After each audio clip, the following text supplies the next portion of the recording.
Hello friends, welcome to Bhagavathi lifestyle. இன்றைக்கி என்ன vlog பார்க்க போகிறீங்கன்னா, வேம்பிலியம்மன் கோவிலில் 4வது வாரம் கூழ் ஊத்துற திருவிழா இருந்தது. ஆடி மாதம் இல்லைங்களா? அன்னை சாயந்தரம் ஞாயிற்றுக்கிழமை சாயந்தரம் என்னெல்லாம் பண்ணுறாங்க, ஸோ அதுதான் நீங்கள் பார்க்க போகிறீங்க. கும்பசோறு எப்படி போடுறாங்க, எப்படி ரெடி பண்ணுறாங்க அப்படின்னு சொல்லிட்டு அதை தான் நம்ம பார்க்க போகிறோம். ஸோ பம்பக்காரங்க தான் இதெல்லாம் ரெடி பண்ணுறாங்க.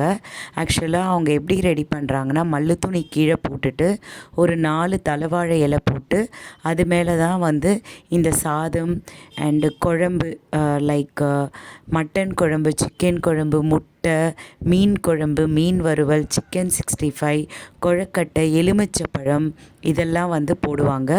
அண்டு விருப்பம் இருந்தால் பக்தர்கள் கூட வேண்டிக்கிட்டு அவங்களுக்கு ஏதாவது ஒரு குறைகள் இருந்தால் அதை அம்மா கிட்ட வேண்டிக்கிட்டு நம்ம அவங்களுடைய சமைச்ச சமையல் கூட எடுத்துகிட்டு இதில் ஆட் பண்ணலாம்.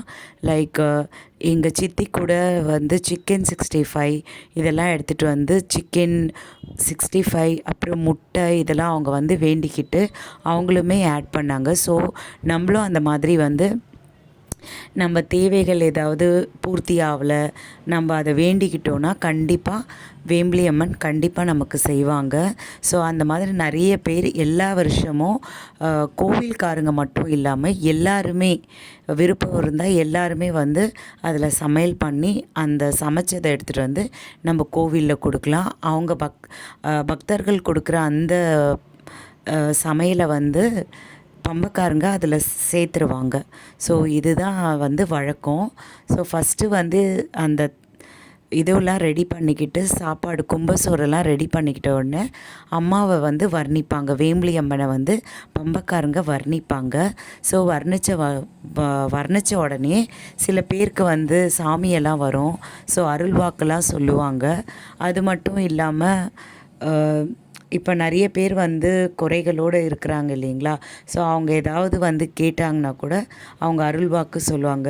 ஸோ அதெல்லாம் பார்க்கும்போது ரொம்ப ஒரு மாதிரி மெய்சில் இருக்கும். ஸோ அங்கே இருக்கும்போது அந்த தருணத்தில் ஃபுல்லாக ஒரு அம்மனே இறங்கி நம்மளுக்கு சொல்கிற மாதிரி இருக்கும்.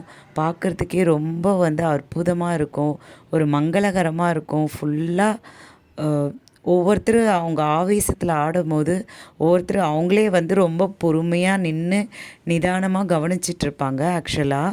ஆனால் அவங்களால இந்த அருள் வரும்போது அவங்களால ஒன்றுமே பண்ண முடியாது. உடனே அவங்க சாமி ஆடிடுவாங்க. சாமி ஆடி நிறைய பேர் சாமி ஆடினாங்க. ஒருத்தர் 2 பேர் இல்லை, நிறைய பேர் அவங்க சாமி ஆடி அருள்வாக்கலாம். அதுவும் ரொம்ப கொஞ்சம் ஆக்ரோஷமாக இருக்கும் பார்க்குறதுக்கே. சாமி ஏதாவது நம்மளுக்கு சொல்லிடுமா அப்படின்ட்டு நிறைய பக்தர்கள் காத்துட்ருப்பாங்க. ஸோ இந்த பம்பக்கார் அந்த மாதிரி ஒரு வர்ணிப்பார். சாமி வராதவங்களுக்கு கூட வரவழைச்சிருவார். ஸோ அந்த மாதிரி வர்ணிப்பார். பாருங்கள் எப்படியெல்லாம் எவ்வளோ பக்தியில் மூழ்கி எல்லாரும் பார்க்குறாங்க. ஸோ ஏதாவது நமக்கு சொல்ல மாட்டாங்களா அப்படின்னு சொல்லிட்டு. அதுவும் இல்லாமல் இந்த கும்பசோறுக்காக நிறைய பேர் வெயிட் பண்ணுவாங்க. ஏன்னா இது கிடைக்குமா அப்படின்னு சொல்லிட்டு. இது அம்மனோட பிரசாதம். ஸோ இது யாருமே ஒரு ஷையாக நான் வாங்க மாட்டேன் அப்படின்ற மாதிரிலாம் இல்லை. எவ்வளோ பெரிய ஆட்களாக இருந்தாலும் அந்த வீதிக்கு இந்த கும்பசோரை பார்த்துட்டு அது தீவார்த்தனெல்லாம் காட்டிட்ட உடனே எல்லாருமே லைனில் நின்று இந்த கும்பசாதத்தை வாங்கிட்டு தான் போவாங்க. ஏன்னா அந்த அளவுக்கு விசேஷம். அம்மாவோட கும்பசோறு கிடைக்கிறதுனா அவ்வளோ ஒரு விசேஷம். ஸோ அதுதான் இங்கே நடந்துட்டுருக்கு. ஆக்சுவலாக எல்லாருமே நிறைய பேர் பாத்திரம் கூட எடுத்துகிட்டு வருவாங்க. ஏன்னா அம்மா நிறைய ஆக்சுவலாக சாமி வருது இல்லைங்களா, அவங்க தான் எடுத்து எல்லார் கையிலையும் கொடுப்பாங்க. நிறைய எடுத்து கொடுப்பாங்க. ஸோ அதை கையில் நம்மளால் வாங்க முடியாது. அதனால் பாத்திரத்தில் தான் வாங்குவாங்க. ரொம்ப விசேஷமாக இருக்கும். பாருங்கள் எப்படியெல்லாம் எல்லாத்தையும் ஒன்று சேர்த்து எல்லாருக்கும் கொடுப்பாங்க. ஸோ இந்த சேனல் உங்களுக்கு பிடிச்சிருந்தா சப்ஸ்கிரைப் பண்ணுங்கள், லைக் பண்ணுங்கள், ஷேர் பண்ணுங்கள், கமெண்ட் பண்ணுங்கள். உங்களோட ஒவ்வொரு லைக்கும் எனக்கு ரொம்ப ரொம்ப முக்கியம். என்னை மோட்டிவேட் பண்ணி எங்களை மாதிரியான ஒரு ஹவுஸ் ஒய்ஃபெல்லாம் நீங்கள் தான் இந்த மாதிரி மோட்டிவேட் பண்ணிங்கன்னா எங்களுக்குமே ரொம்ப சந்தோஷமாக இருக்கும். தேங்க்யூ ஃபார் வாட்சிங். Thank you so much.